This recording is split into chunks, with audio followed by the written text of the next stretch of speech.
Friends, आज अपन पढ़ने जा रहे हैं क्लास 10th का ज्योग्राफी का चैप्टर नंबर 3 है, जिसका नाम है वाटर रिसोर्सेज। दोस्तों, आपने नोटिस किया होगा कि हमारी अर्थ है वह नीली दिखाई देती है। तो जो हमारी अर्थ है वह है नीली इसलिए दिखाई देती है क्योंकि हमारी अर्थ के ऊपर सबसे ज्यादा पानी है। लेकिन इतना पानी होने के बावजूद भी हमें वाटर स्कैर्सिटी देखने को मिलती है, मतलब पानी की कमी देखने को मिलती है।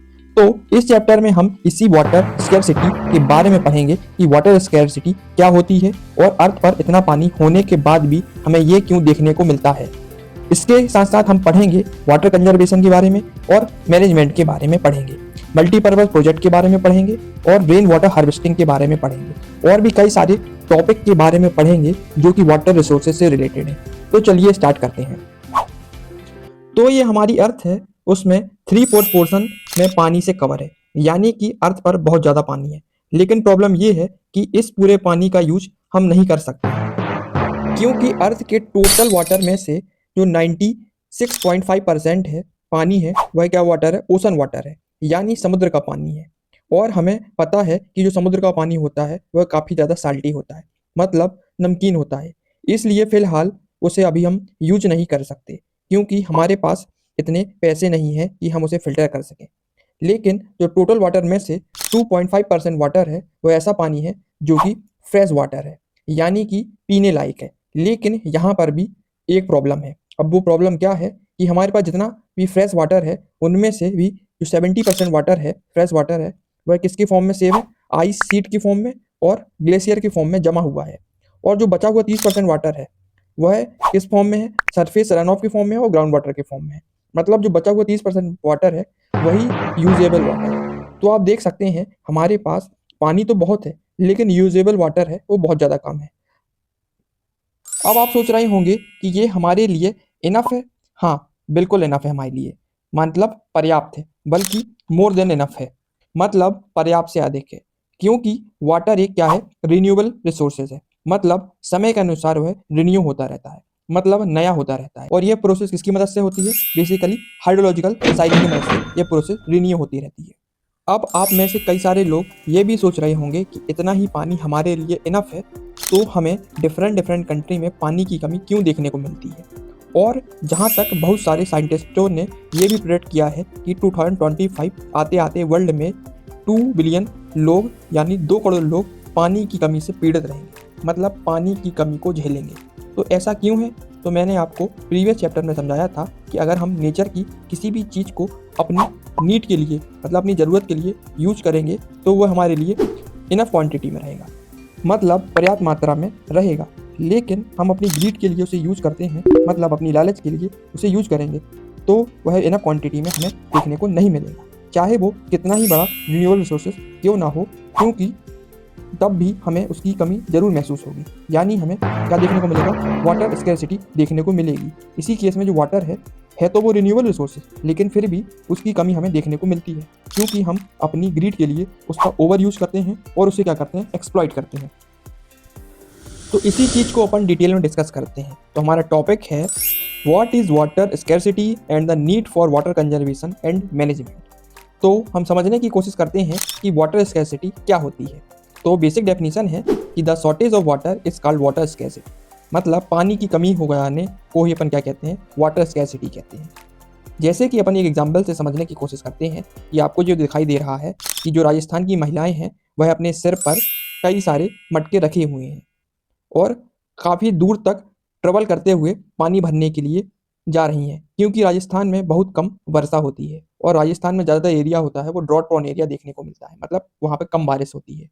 तो ये जो एग्जाम्पल है वह वाटर स्कैर्सिटी का है। अब ज़रूरी नहीं है कि राजस्थान जैसी सूखी जगह पर ही पानी की कमी देखने को मिलती है। कई बार पानी की कमी हमें ऐसी जगह पर देखने को मिलती है जहाँ पर बहुत ज़्यादा पानी बरसता है। जैसे अपन एग्जाम्पल से समझते हैं, ये कोलकाता का एग्जाम्पल है, जहाँ पर बहुत ज़्यादा पानी बरसा हुआ है, मतलब वहाँ पे फ्लड आई हुई है। तो जैसे कि आप पिक्चर में देख सकते हैं, इसमें जो आपको बच्चे दिखाई दे रहे हैं, ये कह रहे हैं water water everywhere but not a drop of drinking, मतलब पानी सारी तरफ दिखाई दे रहा है, लेकिन वह पानी पीने लायक नहीं है। तो यह जो एग्जाम्पल है वो भी किसके अंदर आता है? वाटर स्कैर्सिटी के अंदर आता है। हमें मोस्ट ऑफ द केसेस में देखने को मिलता है पानी के ओवर एक्सप्लॉयटेशन के कारण, दूसरा पानी का एक्सेसिव यूज करने की वजह से, और तीसरा पानी के अनइक्वल एक्सेस या डिस्ट्रीब्यूशन होने की वजह से। इसी चीज से हम डिटेल में डिस्कस करेंगे कि पानी की कमी हमें आखिर क्यों देखने को मिलती है। हमारा टॉपिक है what is the water scarcity and the need for water conservation and management. तो पहला रीजन फॉर वाटर स्कैरसिटी मतलब वाटर स्कैरसिटी होने का कौन कौन से कारण है। तो इनमें से जो अपना पहला कारण है a larger and a growing population and the continuously great demands for water and an equal access to it. मतलब लोगों की पॉपुलेशन है वह तेजी से क्या हो रही है, बढ़ती जा रही है। और हमें पता है कि जैसे जैसे पॉपुलेशन बढ़ेगी वैसे वैसे जो पानी की डिमांड होगी वो भी क्या होगी, बढ़ती चली जाएगी।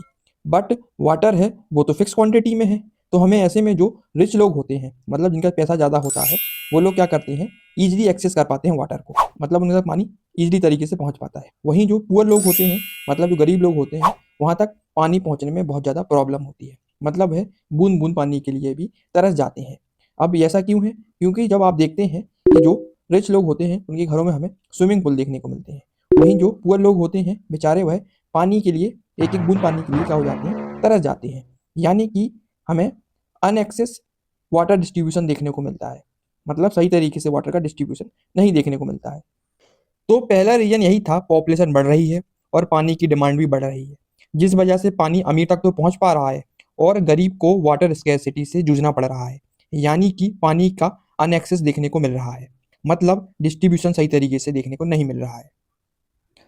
वाटर स्कैरसिटी का दूसरा रीजन है water resources are been over exploring to expand agriculture. मतलब आप खुद ही सोचो कि अगर पॉपुलेशन इंक्रीज होगी तो जो फूड ग्रेन है उसका प्रोडक्शन भी क्या होगा, इंक्रीज होगा नहीं होगा? बिल्कुल इंक्रीज होगा, क्योंकि जितनी ज़्यादा आबादी बढ़ेगी उतनी ज़्यादा हमें क्या करना पड़ेगा, फूड का प्रोडक्शन करना पड़ेगा। तो जो किसान रहता है वो क्या करता है, अपनी एग्रीकल्चर एक्टिविटी करना स्टार्ट कर देता है, जिसके लिए वो क्या करता है, ट्यूबवेल और वेल की मदद लेता है। जिसके कारण क्या होता है, जो ग्राउंड वाटर होता है वह धीरे धीरे क्या हो जाता है, कम होना स्टार्ट हो जाता है। मतलब उसका जो वाटर लेवल होता है वो ग्राउंड वाटर का, वो कम होना स्टार्ट हो जाता है, डिक्रीज होना स्टार्ट हो जाता है। जिससे क्या होता है, जो जमीन के नीचे का पानी होता है वो धीरे धीरे कम होना स्टार्ट हो जाता है। और ये भी एक बहुत बड़ा कारण है किसका, वाटर स्कैरसिटी का हमें देखने को मिलता है। अब हमारा थर्ड रीजन है increasing industries has made matters worry by extracting pressure on existing fresh water resources. मतलब जैसे जैसे समय बीतता जा रहा है वैसे वैसे इंडस्ट्री भी डेवलप हो रही है, जिस वजह से इंडस्ट्री को रन कराने के लिए हमें काफ़ी ज़्यादा एक्सेसिबल अमाउंट ऑफ वाटर की ज़रूरत पड़ती है। मतलब काफ़ी ज़्यादा मात्रा में पानी का यूज किया जाता है, और न केवल पानी का यूज किया जाता है बल्कि इंडस्ट्री में जो भी वेस्ट वाटर निकलता है वह क्या किया जाता है, नदियों में छोड़ दिया जाता है, जिससे जो फ्रेश वाटर होता है वो भी इफेक्टेड होता है। तो यह जो इंडस्ट्री होती है वह बहुत बड़ा प्रेशर डालती है किस पे, फ्रेश वाटर रिसोर्सेज पर केवल इतना ही नहीं, जो इंडस्ट्री को रन कराने के लिए हमें हैवी इलेक्ट्रिसिटी चाहिए होती है, मतलब जो हाइड्रो इलेक्ट्रिसिटी होती है वो भी हमें कहाँ से मिलती है, फ्रेश वाटर से ही डेवलप होती है, मतलब फ्रेश वाटर से ही डेवलप की जाती है। इनफैक्ट टोटल इंडिया में जो इलेक्ट्रिसिटी बनती है उसमें से 22% हाइड्रो इलेक्ट्रिसिटी ही होती है। तो इनफैक्ट हम कह सकते हैं कि जो इंडस्ट्री का होना ही एक मेजर रीजन है वाटर स्कैरसिटी का। हमारा फोर्थ रीजन है over exploitation of water in urban area. मतलब अर्बन एरिया में, यानी कि शहरी क्षेत्र में पानी का ओवर यूज देखने को मिलता है, जिसकी वजह से शहर में भी हमें वाटर स्कैरसिटी देखने को मिलती है। अब शहरों में वाटर स्कैरसिटी क्यों देखने को मिलती है, तो अब इससे हमें थोड़ा डिटेल में समझने की कोशिश करेंगे। तो देखो, जो प्रॉब्लम है हमें इसलिए देखने को मिलती है क्योंकि अर्बनाइजेशन हो रहा है, मतलब शहरीकरण हो रहा है। मतलब जो गांव के लोग हैं वो क्या हो रहे हैं, शहर में धीरे धीरे आना स्टार्ट कर रहे हैं, जिस कारण से जो शहर की पॉपुलेशन है वह क्या रहा हुआ, बढ़ती चली जा रही है। तो ऑब्वियस सी बात है, जब शहर की पॉपुलेशन बढ़ेगी तो वाटर की डिमांड भी क्या होगी, इंक्रीज होगी नहीं होगी? बिल्कुल इंक्रीज होगी। जिस तो पानी की डिमांड भी बढ़ेगी, तो पानी की नीड को पूरा करने के लिए लोगों ने क्या किया, खुद के वाटर पंपिंग डिवाइस लगाना शुरू कर दिया, मतलब बोरवेल लगाना शुरू कर दिया। अब इससे क्या हुआ कि जो लोग थे उनकी कुछ हद तक पानी की ज़रूरत तो पूरी हो गई, लेकिन जैसे ही उन्होंने एक्सेसिव अमाउंट ऑफ पानी को निकालना शुरू किया तो जो ग्राउंड वाटर लेवल था वह डिक्रीज होना स्टार्ट हो गया, मतलब डाउन होना स्टार्ट हो गया, जिस कारण से शहर में भी हमें वाटर स्कैरसिटी देखने को मिलती है। तो अर्बनाइजेशन भी एक बहुत बड़ा कारण है वाटर स्कैरसिटी का।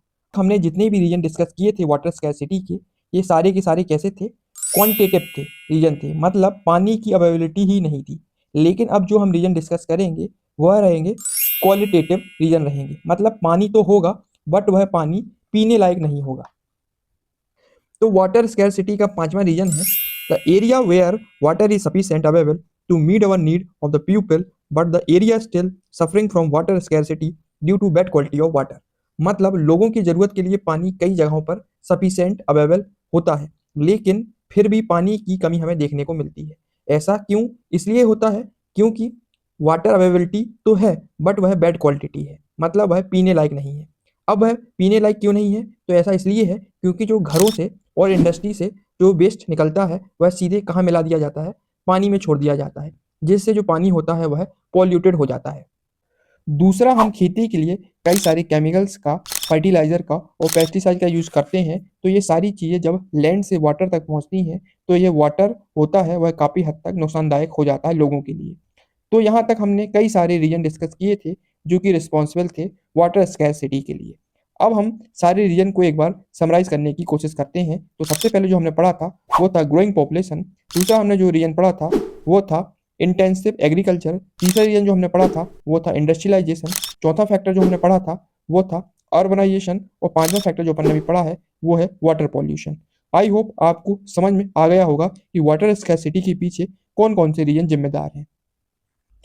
तो इस पानी की कमी को देखकर गवर्नमेंट ऑफ इंडिया ने एक कदम उठाया, मतलब एक मिशन को लॉन्च किया जिसका नाम था जल जीवन मिशन, JJM।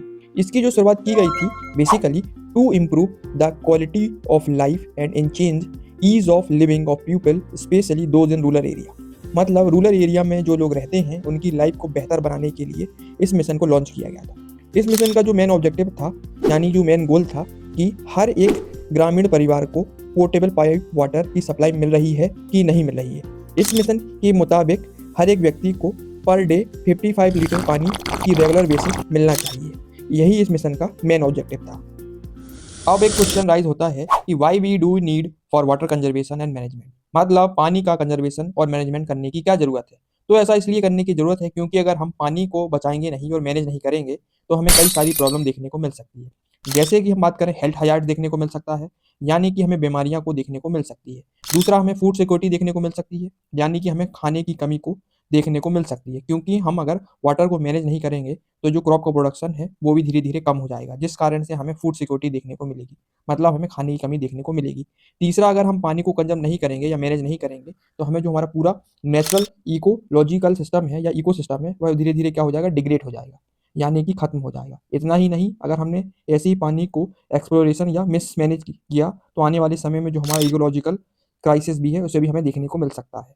तो इतनी सारी प्रॉब्लम हमें फेस करने को पड़ सकती हैं अगर हमने पानी का कंजर्व नहीं किया और ढंग से मैनेज नहीं किया। इसलिए यही अच्छा है कि हम पानी को कंजर्व करें ताकि हमें आने वाले समय की में इन समस्याओं से बच सकते हैं। नेक्स्ट टॉपिक है multipurpose river project and integrated water resource management.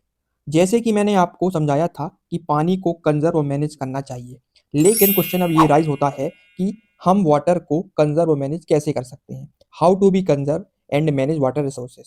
तो पानी को कंजर्व और मैनेज करने का सबसे अच्छा तरीका है कि हम क्या फॉर्म कर दें, एक हाइड्रोलॉजिकल स्ट्रक्चर बनाएं।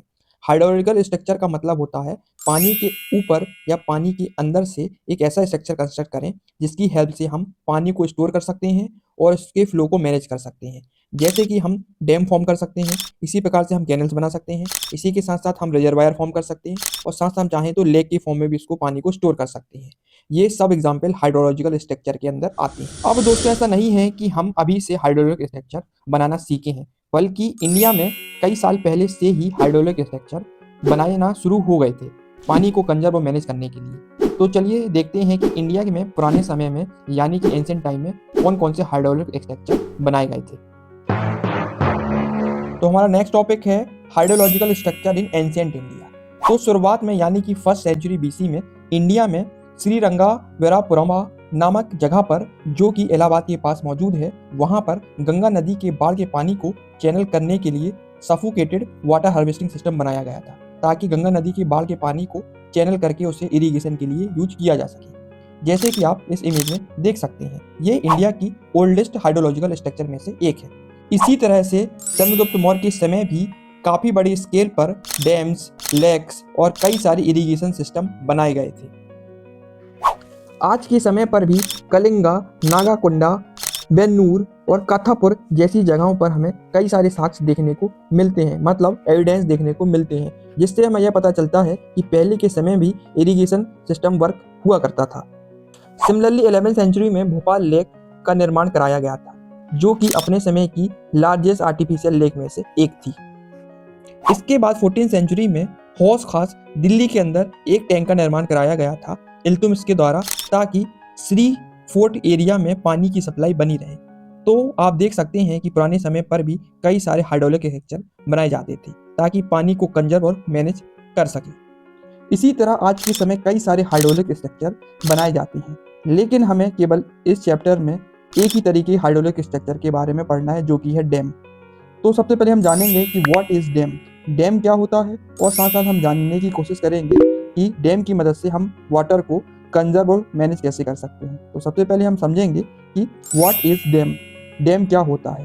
सो dam is a barrier across flowing water that obstructs direction और retard the flow, often creating a reservoir, lakes और इम्पॉन्डमेंट। मतलब डैम एक रुकावट होता है जो कि बहते हुए पानी को रोकता है, जिसकी हेल्प से हम पानी के बहने की दिशा दे सकते हैं और पानी की स्पीड को स्लो कर सकते हैं। सिमिलरली हम डैम की हेल्प से पानी के फ्लो को कंट्रोल और मैनेज कर सकते हैं। जैसे कि आप इस इमेज में देख सकते हैं, आप डैम से कुछ भी फॉर्म कर सकते हैं। जैसे कि आप इसे रिजर्वायर के रूप में भी इसे यूज कर सकते हैं, चाहें तो इसे आप लेक की तरह भी यूज कर सकते हैं, और चाहें तो आप इसे इम्पॉन्डमेंट मतलब छोटे तालाब की तरह भी यूज कर सकते हैं। डिपेंड करता है डैम की साइज के ऊपर। तो आया समझ में आपको कि डैम क्या होता है। अब हम देखते हैं क्लासिफिकेशन ऑफ डैम, मतलब डैम के कितने भाग होते हैं। तो डैम को बेसिकली दो भागों में बांटा गया है। पहला है on the basis of material, दूसरा है on the basis of height. सबसे पहले अपन बात करते हैं on the basis of material. तो on the basis of material के तहत डैम को तीन भागों में बांटा गया है। पहला है टिम्बर डैम, जो कि लकड़ी से मिलकर बना होता है। दूसरा है मैंसूरी डैम, जो कि ब्रिक से, कंक्रीट से और रॉक से मिलकर बना होता है। और तीसरा होता है, कौन सा डैम होता है, अमेंगमेंट डैम होता है। अमेंगमेंट डैम होता है जो कि एडवांस टेक्निक से बना होता है, जिसमें rocks, soil, would, plastic, moulds का यूज होता है। अब अपन बात करते हैं on the basis of height की। तो हाइट के हिसाब से भी तीन कैटेगरी में इसको डिवाइड किया गया है। पहला है हाई हाइटेड डैम, जो कि बड़े साइज के डैम होते हैं। दूसरा होता है मीडियम हाइटेड डैम, जो कि मीडियम साइज के डैम होते हैं। और तीसरा होता है स्मॉल हाइटेड डैम, जो कि सबसे ज़्यादा छोटे हाइट के डैम होते हैं। अब हम पढ़ेंगे डिफरेंट यूजेस ऑफ डैम, मतलब डैम के क्या क्या यूज होते हैं। तो ट्रेडिशनली हमने देखा है कि जो डैम होता था वो इतना ज़्यादा यूज नहीं होता था पहले के समय में। डैम इसलिए बनाए जाते थे ताकि नदियों के पानी को और वर्षा के पानी को स्टोर किया जा सके और आगे चल के इस पानी को सिंचाई के लिए यूज किया जा सके। लेकिन आज के समय में हमें डैम को अलग अलग पर्पज़ के लिए यूज करते हैं। हम उसे कई तरह से यूज कर सकते हैं। जैसे हम उसको इलेक्ट्रिसिटी के लिए जनरेट करने के लिए यूज कर सकते हैं, साथ साथ हम उसको इरिगेशन पर्पज़ के लिए भी यूज कर सकते हैं, साथ साथ उसको हम डोमेस्टिक और इंडस्ट्रियल यूजेस के लिए भी यूज करते हैं, साथ साथ हम उसको फिश ब्रीडिंग मतलब मछली पालन के लिए भी यूज करते हैं डैम का, और साथ साथ हम इसका यूज करते हैं रिक्रिएशन एंड इनलैंड नेविगेशन, मतलब एक देश से दूसरे देश पर निगाह रखने के लिए भी हम नेविगेशन चैनल का यूज करते हैं डैम की मदद से। तो डैम्स का यूज कई तरह के पर्पज के लिए होता है, इसलिए हम डैम को मल्टीपर्पज प्रोजेक्ट भी कहते हैं। जैसे कि मैं आपको कुछ डैम के एग्जाम्पल देता हूँ।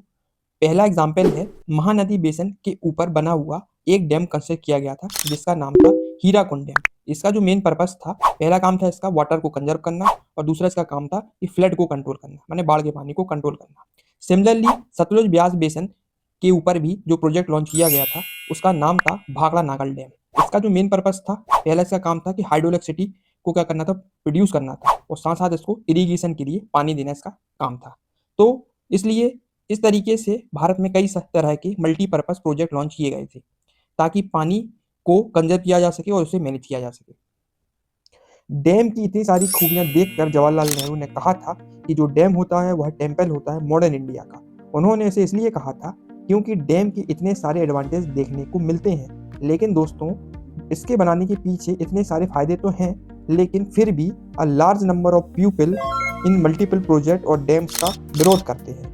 तो ऐसा क्यों देखने को मिलता है कि कई सारे लोग होते हैं वह इसके अगेंस्ट में रहते हैं। इसके पीछे कौन कौन से रीजन है, चलिए जानने की कोशिश करते हैं। Reason behind the opposition of multipurpose project. तो इसका पहला रीजन है regulating and damming of water effect the natural flow of river. मतलब अगर हम डैम कंस्ट्रक्ट करते हैं तो उससे डैम का नेचुरल फ्लो इफेक्ट होता है। मतलब जो रिवर नेचुरल फ्लो हो रही होती है उसके ऊपर डैम बनाने से उसका नेचुरल फ्लो डिस्टर्ब हो जाता है। अब इसमें प्रॉब्लम क्या क्रिएट हो रही है कि जो पुअर सेडिमेंट फ्लो देखने को मिलता है पहली बात, और जितने भी सेडिमेंट होते हैं वह धीरे धीरे रिजर्व के बॉटम में जाकर इकट्ठे हो जाते हैं।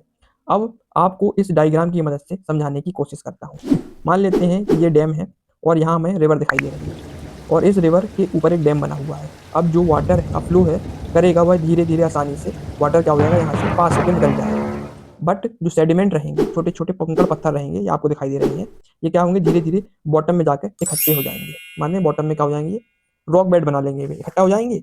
और जो कि सेडिमेंट होंगे तो वो आगे तो जा नहीं पाएंगे, और जो डैम होगा वो उसके बॉटम में जाके क्या हो रहे हैं, इकट्ठे होते जा रहे हैं, जिस कारण से यहाँ पे क्या देखने को मिलेगा अपन को, पुअर सेडिमेंट फ्लो देखने को मिलेगा। और डैम बनने के कारण रॉकियर स्ट्रीम बेड फॉर्म हो जाती है, यानी कि पत्थर वाली सरफेस क्रिएट हो जाती है। और साथ साथ जो एक्वेटिक लाइफ होती है उसका हैबिटेट मतलब उसका जीवन भी अफेक्टेड होता है। और इसके साथ जो डैम कंस्ट्रक्ट होने के कारण जो एक्वेटिक फोना मीन्स पानी में रहने वाले जीव जंतु को का माइग्रेशन और स्पेनिंग करना भी डिफिकल्ट हो जाता है।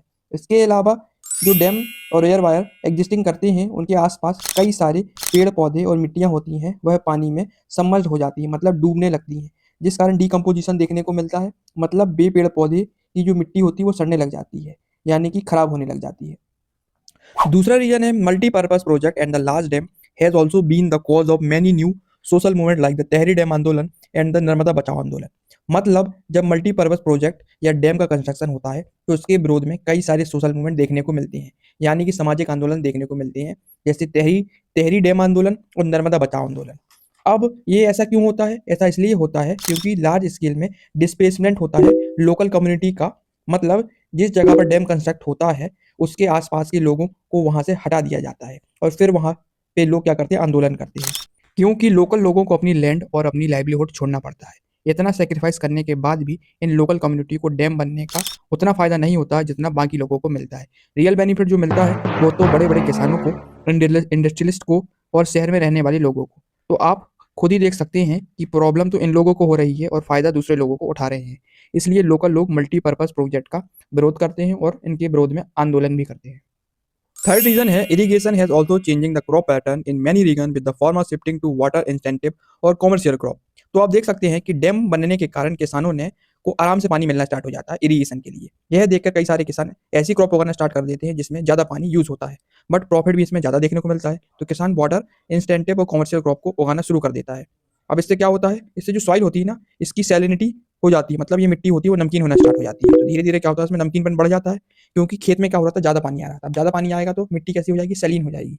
और वहीं जो डैम कंस्ट्रक्ट होता होने के कारण लोगों के बीच में सोशल गैप भी बढ़ना स्टार्ट हो जाते हैं, अमीर किसान के बीच में और गरीब किसान के बीच में। मान लेते हैं कि ये दो किसान हैं जिनके पास में क्या बना हुआ है, डैम कंस्ट्रक्ट हुआ है। एक किसान है जिसके पास में डैम बना हुआ है, दूसरा किसान है जिसके दूर डैम बना हुआ है। ऑब्वियस सी बात है, जो वाटर की सप्लाई होगी वो अच्छी किसको मिलेगी, तुम्हारी पास वाले किसान को अच्छी मिलेगी। जब पास वाले किसान को वाटर की सप्लाई अच्छी मिलेगी तो पैसे कौन कमाएगा ज़्यादा, पास वाला किसान क्या हो जाएगा, धीरे धीरे अमीर हो जाएगा। और जो दूर वाला किसान है उसको वाटर सप्लाई अच्छी नहीं मिलेगी तो धीरे धीरे क्या हो जाएगा, पुअर हो जाएगा। तो हमें इन दोनों के बीच में सोशल गैप देखने को मिल रहा है, अमीर किसान के बीच में और गरीब किसान के बीच में। और साथ साथ कॉन्फ्लिक्ट भी देखने को मिलता है इस बात को लेकर कि पानी का बेनिफिट कुछ लोगों को ज़्यादा मिलता है और कुछ लोगों को बिल्कुल नहीं मिलता है। जैसे कि आपको हम एक एग्जाम्पल से समझाने की कोशिश करते हैं कि जो गुजरात में साबरमती बेसिन में किसानों ने क्या कर दिया था, दंगा कर दिया था इस बात के लिए कि आसपास के लोगों को अच्छी वाटर सप्लाई मिल रही है और इनके गांव में बिल्कुल भी पानी की वाटर सप्लाई नहीं हो रही है, जबकि इनको बहुत ज़्यादा ज़रूरत है क्योंकि इनके गांव में सूखा पड़ा हुआ था। तो आप देख सकते हैं डैम बनने के कारण कैसे सोशल गैप बढ़ रहे हैं लोगों के बीच में। फोर्थ रीजन है inter state water dispute are also become common with regarding to share the cost and the benefit of multipurpose project. मतलब मल्टीपर्पज प्रोजेक्ट का कॉस्ट और बेनिफिट किसको मिलेगा, इस बात को लेकर भी कई स्टेट के बीच में डिस्प्यूट देखने को मिलता है, यानी कि हमें लड़ाई देखने को मिलती है। जैसे कि आपको एक एग्जाम्पल से हम समझाने की कोशिश करते हैं। एग्जाम्पल है कृष्णा गोदावरी डिस्प्यूट। तो क्या हुआ, जो महाराष्ट्र गवर्नमेंट थी उसने क्या किया, कृष्णा रिवर पर क्या किया, एक डैम को क्या कर दिया, उसने क्रिएट कर दिया। अपने डैम तो फॉर्म कर दिया था, तो जो कर्नाटका और आंध्र प्रदेश में पानी जाता था किसका, कृष्णा रिवर का, वो क्या होता धीरे धीरे कम होना स्टार्ट हो जाता है, जिसकी वजह से जो एग्रीकल्चर और इंडस्ट्रीज थी उनके ऊपर बहुत ज्यादा इंपैक्ट देखने को मिलता है। तो जो आंध्र प्रदेश और कर्नाटक की गवर्नमेंट होती है वो ऑब्जेक्शन राइज करती है, किसके अगेंस्ट में, महाराष्ट्र गवर्नमेंट के अगेंस्ट में क्या करते हैं, केस कर देते हैं, ऑब्जेक्शन उठाते हैं। यानी कि हमें पानी के लिए स्टेट के बीच में डिस्प्यूट देखने को मिला है, यानी कि विवाद देखने को मिला है। तो इससे हमें यह पता चलता है कि डैम और मल्टीपर्पज प्रोजेक्ट की वजह से भी हमें इंटर स्टेट डिस्प्यूट देखने को मिलते हैं। फिफ्थ रीजन है हमारा, most of the objective of the projects are fail to achieve the purpose for which they were constructed. मतलब जिस पर्पस के लिए डैम क्रिएट किए जाते हैं अक्सर वह उस पर्पस को पूरा नहीं कर पाते हैं, मतलब वो फेल हो जाते हैं। देखो, डैम बनाने के लिए मेन ऑब्जेक्टिव होता है कि डैम बनाने से फ्लड को कंट्रोल किया जा सके, बट ज्यादातर केसों में फ्लड आने का कारण डैम ही होता है। मैंने आपको बताया था डैम बनाने के कारण जो सेडिमेंट होते हैं वह फ्लो नहीं कर पाते हैं और धीरे धीरे क्या होते हैं, वो बॉटम में जाके इकट्ठे हो जाते हैं। एक समय ऐसा आता है जब बॉटम में बहुत सारी सेडिमेंट, मतलब कंकड़ जो पत्थर होते हैं, वो धीरे धीरे जमा हो जाते हैं। तो ऐसी सिचुएशन में जब थोड़ी सी क्या होती है, बारिश होती है या थोड़ी ज़्यादा बारिश हो जाती है, तो जो डैम होता है उसका पानी क्या कर जाता है, ओवरफ्लो कर जाता है, और जिस कारण से फ्लड आ जाती है। तो इससे आपको ये क्लियर हो गया होगा कि डैम जिस पर्पस के लिए बनाए जाते हैं अक्सर यह होता है कि डैम उस पर्पस को पूरा नहीं कर पाते हैं, मतलब वो क्या हो जाते हैं, फेल हो जाते हैं। तो डैम इसलिए क्रिएट किए जाते हैं ताकि फ्लड को कंट्रोल किया जा सके, पर डैम फ्लड को कंट्रोल करने की जगह उसे और ज़्यादा ट्रिगर कर देते हैं, क्योंकि रिजर्व के अंदर सेडिमेंट होते हैं, यानी कि जो कंकड़ पत्थर होते हैं वो बॉटम में इकट्ठा हो जाते हैं। इसलिए जो बड़े बड़े डैम होते हैं वह अनसक्सेसफुल हो जाते हैं फ्लड को कंट्रोल करने में। जब जरूरत से ज़्यादा पानी बरस जाता है तो फ्लड आने से बहुत सारी लाइफ और प्रॉपर्टी का लॉस भी देखने को मिलता है। तो ये कुछ रीजन थे जिन कारण से लोग डैम और मल्टीपर्पज प्रोजेक्ट का विरोध करते हैं। तो मैं इन सब रीजन को एक बार समराइज कर देता हूँ जिससे आपको एग्जाम में हेल्प मिलेगी। तो ये सारे रीजन देखने को मिलने के बाद हमें यह पता चला कि वाटर को कंजर्व करना और मैनेज करने के लिए डैम बनाना एक अच्छा ऑप्शन हो सकता है, बट सबके लिए ये ऑप्शन अच्छा नहीं है, क्योंकि डैम बनाने के फायदे तो हैं बट कुछ नुकसान भी हमें देखने को मिले हैं। तो हमारा नेक्स्ट टॉपिक है रेन वाटर हार्वेस्टिंग। तो डैम बनाने के कई सारे नुकसान भी होते हैं, तो डैम बनाना एक अच्छा ऑप्शन नहीं हो सकता। इसलिए डैम का अल्टरनेटिव है जो कि है रेन वाटर हार्वेस्टिंग करना। मतलब पानी को कंजर्व और मैनेज करने के लिए हम डैम कंस्ट्रक्ट करने की बजाय हम रेन वाटर हार्वेस्टिंग का यूज कर सकते हैं। तो सबसे पहले हम जानेंगे what is rain water harvesting. तो रेन वाटर हार्वेस्टिंग क्या होती है, तो इसकी जो बेसिक डेफिनेशन है, rain water harvesting is the collection and the storage of rain water for further use. मतलब वर्षा के पानी को हम कलेक्ट करना और उसे स्टोर करना ही रेन वाटर हार्वेस्टिंग कहलाता है। अब रेन वाटर हार्वेस्टिंग को आप इस पिक्चर की मदद से बहुत अच्छे से समझ सकते हैं कि रेन वाटर हार्वेस्टिंग सिस्टम काम कैसे करता है। तो हम देखते हैं इंडिया में रेन वाटर हार्वेस्टिंग कैसे की जाती है। हमारा टॉपिक है methods of rain water harvesting. तो सबसे पहले मेथड है, in mountain and hilly region people construct diverse channel like a pools and goals of the western Himalaya for agriculture. मतलब पुराने समय में से ही इंडिया में रेन वाटर हार्वेस्टिंग होती हुई आ रही है। जैसे कि इंडिया के हिल्स और माउंटेन रीजन में, यानी कि पहाड़ी और पर्वत वाले एरिया के लोग डाइवर्स चैनल फॉर्म करते हैं, जिन्हें हम वेस्टर्न हिमालय में क्या बोलते हैं, कूल्स बोलते हैं, कूल्स एंड गोल्स कहा जाता है। इन्हीं चैनल की हेल्प से हम वर्षा के पानी को कलेक्ट कर लिया जाता है और फिर उसे एग्रीकल्चर के लिए यूज किया जाता है। अगर हम सिंपली कहें तो पहाड़ वाली रीजन से पानी को इकट्ठा करने के लिए हम निचले वाले एरिया में क्या करते हैं, बड़े बड़े गड्ढे खोद देते हैं, जिसमें वर्षा का पानी होता है वो डाइवर्स चैनल की हेल्प से पानी बहते हुए उस गड्ढे में भर जाता है और फिर उस गड्ढे का पानी को बाद में हम जरूरत पड़ने पर उसे एग्रीकल्चर के लिए यूज कर लेते हैं। इसी तरह से हमें राजस्थान वाले एरिया में roof top rain water harvesting देखने को मिलती है, जिसे कॉमनली यूज किया जाता है ड्रिंकिंग वाटर को स्टोर करने के लिए। इसमें क्या होता है, जब बारिश होती है तो जो छत पर पानी होता है, पानी आ रहा होता है, उसे पाइप की मदद से क्या कर लिया जाता है, स्टोर कर लिया जाता है और फिर जब पानी की जरूरत पड़ती है बाद में उसे यूज कर लिया जाता है। तो ये सिस्टम मेनली हमें राजस्थान में देखने को मिलता है। ठीक इसी प्रकार से बंगाल फ्लडेड प्लेन एरिया में, मतलब ऐसी एरिया में जहाँ फ्लड आने का खतरा सबसे ज्यादा होता है, वहाँ के लोग क्या करते हैं, इन अंडिएशन चैनल को फॉर्म कर लेते हैं फील्ड को इरिगेट करने के लिए। मतलब जो रिवर होती है उसमें से जो चैनल होता है उसे चैनल बनाया जाता है, जिन्हें हम क्या बोलते हैं, इन अंडिएशन चैनल बोला जाता है। जब रिवर का पानी क्या करता है, ओवरफ्लो करता है, तो इन्हीं इन अंडिएशन चैनल की हेल्प से पानी का यूज कर लिया जाता है, किस लिए, एग्रीकल्चर फील्ड के लिए। इसके अलावा हमारे इंडिया में अराइड और सेमी अराइड रीजन में एग्रीकल्चर फील्ड को कन्वर्ट कर दिया जाता है रेन फीड स्टोरेज स्ट्रक्चर में, ताकि वर्षा के समय पर उस मिट्टी में पानी को रोका जा सके और मिट्टी में नमी बनी रहे। जैसे कि हम एक एग्जाम्पल से समझने की कोशिश करते हैं, जो कि खादिम और जाहिद के एग्जाम्पल हैं। तो सबसे पहले अपन क्या करते हैं, ढलान वाली जगह होती है उस पर क्या करते हैं, एक बैरियर फॉर्म कर लेते हैं। इससे क्या होता है कि जब वर्षा होती है तो जो वर्षा का पानी होता है वह इस बैरियर में जाके क्या हो जाता है, रुक जाता है, जिससे सॉइल में मॉइस्चर बना रहता है और सॉइल की फर्टिलिटी अच्छी हो जाती है, मतलब उपजाऊ हो जाती है। और फिर जब वर्षा नहीं होती है या रुक जाती है तब इस मॉइस्चर जमीन का हम यूज कर लेते हैं एग्रीकल्चर पर्पस के लिए। इसी तरह से इस मेथड को हम खादिन बोलते हैं जैसलमेर वाले एरिया में और जाहिद बोलते हैं राजस्थान के अलग अलग एरियाज में। अब हमारा फिफ्थ मेथड है रेन वाटर हार्वेस्टिंग का। इसमें क्या होता है, अराइड और semi arid region of Rajasthan में जैसे पलौदी बीकानेर और बाड़मेर जैसे ऑलमोस्ट हर घर में हमें अंडरग्राउंड टैंक और टंकास देखने को मिलते हैं, जो कि ड्रिंकिंग वाटर को स्टोर करने के लिए होते हैं। जैसे कि हम इस इमेज में देख सकते हैं कि जो अंडरग्राउंड टंकास देखने को मिल रहे हैं, ये टंकास काफ़ी ज़्यादा बिग साइज़ के होते हैं, लगभग कमरे के साइज़ के बराबर के होते हैं। अब इसमें क्या होता है कि एक पाइप होता है, वह छत से कनेक्ट कर दिया जाता है, कहाँ? इन टंकास के साथ में जोड़ दिया जाता है। जब पानी बरसता है तो पाइप की थ्रू इन टंकास में स्टोर हो जाता है और फिर उस पानी को बाद में हम यूज कर लेते हैं अपनी नीड के हिसाब से। तो अब हम देखते हैं कि जो अंडरग्राउंड टंकास बनाए जाते हैं, उससे पानी स्टोर करने के क्या एडवांटेज होते हैं। तो हमारा टॉपिक इसमें advantage of water storage in टंकास। तो सबसे पहला जो एडवांटेज हमें देखने को मिलता है, क्या फ़ायदा है कि जो टंकास होते हैं वह काफ़ी ज़्यादा अच्छा सोर्स माने जाते हैं ड्रिंकिंग वाटर के लिए, अदर सोर्स की कंपैरिजन में। क्योंकि अदर सोर्स के अंदर पानी बहुत जल्दी सूख जाता है, वहीं टंकास के अंदर पानी जल्दी नहीं सूखता है। टंकास ज़मीन के नीचे बनाने जाते हैं, जो कि वाटर को काफ़ी लंबे समय तक स्टोर किया जा सकता है। अब इन टंकास का दूसरा फ़ायदा यह है कि जो टंकास होते हैं वो ज़मीन के नीचे बनाए जाते हैं, इसलिए ये पूरा रूम होता है वो ठंडा हो जाता है। अब हमें एक बात याद रखनी है कि जो रेन वाटर होता है, मतलब वर्षा का पानी होता है, उसे राजस्थान में पलार पानी बोला जाता है।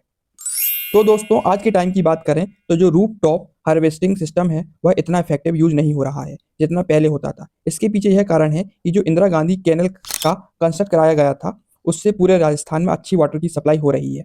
लेकिन फिर भी कई सारे घर ऐसे हैं जो आज भी इन टंकास का यूज करते हैं, क्योंकि उन्हें टैप वाटर का पानी पसंद नहीं आता है।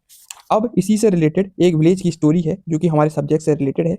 उस गांव का नाम है गेंडाथुर, जो कि कर्नाटका मसूरू का एक गांव था। वहां पर क्या हुआ, पानी की बहुत ज़्यादा कमी देखने को मिली, तो उन्होंने अपनी समस्या को खुद ही समझा और खुद ही उस पर काम करना शुरू कर दिया। उन्होंने क्या किया, पूरे गांव में लगभग 200 घरों में रेन वाटर हार्वेस्टिंग सिस्टम खुद ही इंस्टॉल कर दिए, यानी कि बड़े बड़े टंकास बना दिए।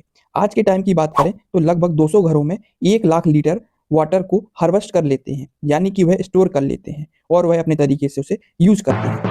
इसी टॉपिक से रिलेटेड एक फैक्ट है, जो तमिलनाडु गवर्नमेंट है उसने roof top rain water harvesting system बनाना कंपलसरी कर दिया था, और जो भी इस रूल को तोड़ेगा उसे पनिश करने के लिए गवर्नमेंट द्वारा कई सारे लीगल एक्शन लिए जाएंगे। ऐसा करने वाला तमिलनाडु देश का पहला स्टेट था। हमारा लास्ट टॉपिक है बैम्बो ड्रिप इरिगेशन सिस्टम।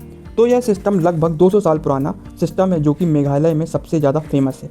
इसमें क्या होता है कि स्ट्रीम और झरने के पानी को बैम्बो यानी बांस से बने पाइप की हेल्प से हम घरों तक और खेतों तक पानी को पहुंचाया जा सकता है। जैसे कि आप इन सब इमेज में आप खुद ही देख सकते हैं और आप खुद ही अच्छे से समझ सकते हैं कि बैम्बो ड्रिप इरिगेशन सिस्टम आखिर काम कैसे करता है। इसी सिस्टम की हेल्प से एक बार में लगभग 18 से 20 लीटर पानी को हम 100 से 150 मीटर तक ले जाया जा सकता है, और यह पूरा सिस्टम बांस से ही बना हुआ होता है, इसलिए इसमें लगभग 20 से 80 पानी की बूंदें पर मिनट कम देखने को मिलती हैं। तो यहाँ पर हमारा चैप्टर समाप्त होता है। आई होप आपको यह वीडियो पसंद आई हो। यदि आपको यह वीडियो पसंद आई हो तो आप इसे लाइक भी कर सकते हैं और चाहे तो चैनल को सब्सक्राइब भी कर सकते हैं। ऐसी क्लास 10 की वीडियो देखने के लिए हमारे चैनल को लाइक ज़रूर करें। Thank you.